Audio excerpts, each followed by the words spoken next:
Good morning everyone. ये class 4th की Hindi second की क्लास है, जिसमें हमने कल के वीडियो में पढ़ा पाठ 3 वचन का पालन। पाठ 3 वचन का पालन, जिसमें स्पेन देश के एक छोटे से गांव की कहानी थी, जिसमें एक बगीचे के स्वामी को दिखाया गया, जिसने अपने बेटे के हत्यारे को भी, चूँकि उसने अपना वचन निभाया, उसको शरण दी थी, तो उसके बावजूद ये जानने पर कि वो ही उसके बेटे का हत्यारा है, उसने उसे भागने में मदद की।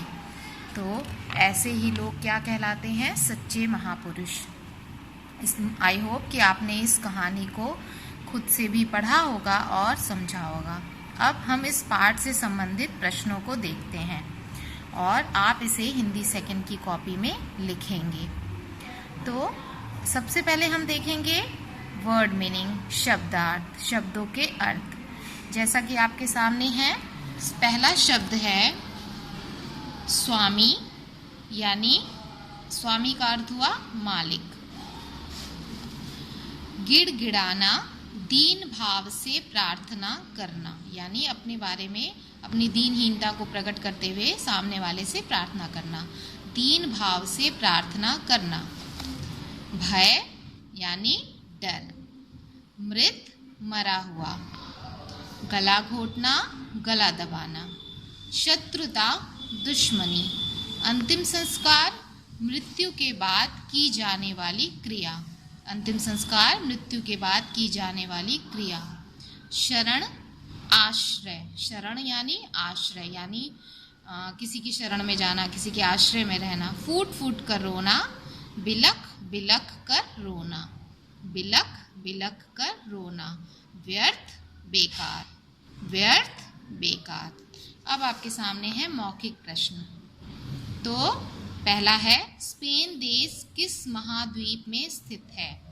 स्पेन देश किस महाद्वीप में स्थित है? इसका आंसर है यूरोप। यूरोप। सेकंड है, हिंदू धर्म में मृत शरीर को जलाया जाता है, मुस्लिम धर्म में क्या किया जाता है, बताइए। तो जमीन में दफन। मुस्लिम धर्म में जमीन में दफन किया जाता है। थर्ड है, पाप से घृणा करो, पापी से नहीं। यह वाक्य किसने कहा है? पाप से घृणा करो, पापी से नहीं, यह वाक्य किसने कहा है? थर्ड है महात्मा गांधी। महात्मा गांधी। फोर्थ, यदि आप बगीचे के स्वामी होते तो ऐसी स्थिति में क्या करते? यदि आप बगीचे के स्वामी होते तो ऐसी, इसका आंसर आप अपने मन से लिखेंगे। आप इस स्थिति में क्या करते?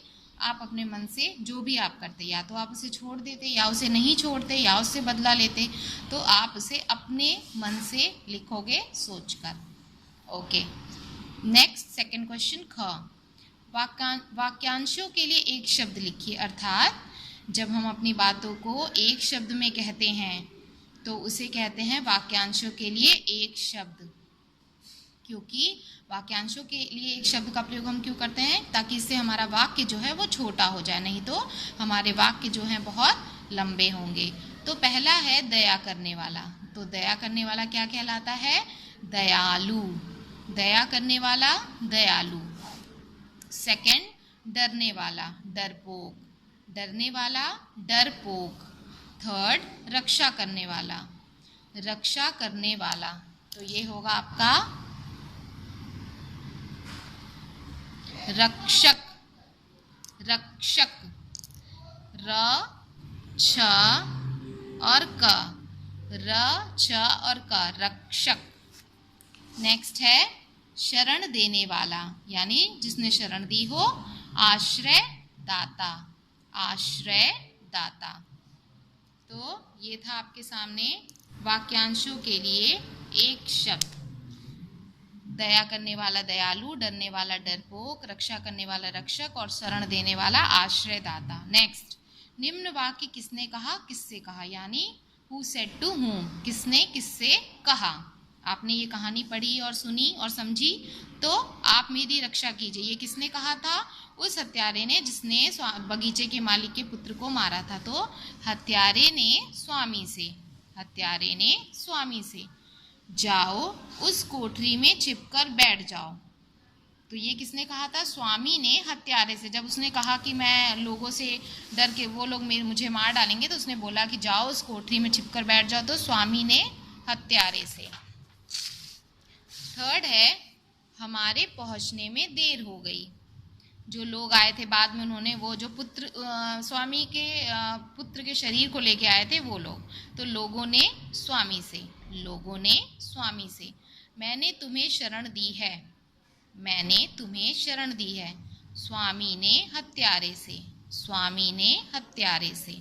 लोग मेरे पीछे पड़े हैं, हत्यारे ने स्वामी से, हत्यारे ने स्वामी से। अब है समझिए और लिखिए। तो फर्स्ट है शत्रु, जैसा कि लिखा है शत्रुता, तो मित्र से बनेगा मित्रता, मित्र मित्रता। थर्ड है पवित्र, पवित्रता, पवित्र पवित्रता। कृतज्ञ, कृतज्ञता, कृतज्ञ कृतज्ञता। वीर, वीरता, वीर वीरता। दुष्ट, दुष्टता, दुष्ट दुष्टता। तो आपको इस क्वेश्चन में आपने ध्यान दिया कि आपको सिर्फ इसमें ता शब्द को जोड़ना है और उससे एक नया शब्द बन जाएगा। तो मित्र लिख दीजिए, उसमें ता, पवित्र लिख दीजिए ता, कृतज्ञ कृतज्ञता, वीरता और दुष्टता। तो अब है आपके सामने शब्दों के लिंग बताइए और प्रश्नों के उत्तर। तो इसे मैं आपको कल के वीडियो में लिखवाऊंगी। तो मुझे उम्मीद है कि आप सबसे पहले पाठ 3 वचन का पालन डालेंगे, उसके बाद सुंदर सुंदर देखते हुए सुंदर लिखावट में शब्दार्थ, शब्द, अर्थ, शब्द लिखेंगे और अर्थ लिखेंगे।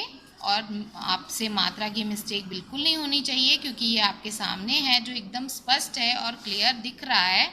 इसके बाद मौखिक प्रश्नों के उत्तर, स्पेन देश किस महाद्वीप में है, और बाकी सारे चारों प्रश्न के उत्तर आप लिखोगे। फिर वाक्यांशों के लिए एक शब्द, निम्न वाक्य किसने किससे कहा, और समझिए और लिखिए। और कल के वीडियो में हम लोग शब्दों के लिंग बताइए और प्रश्नों के उत्तर लिखेंगे। Thank you.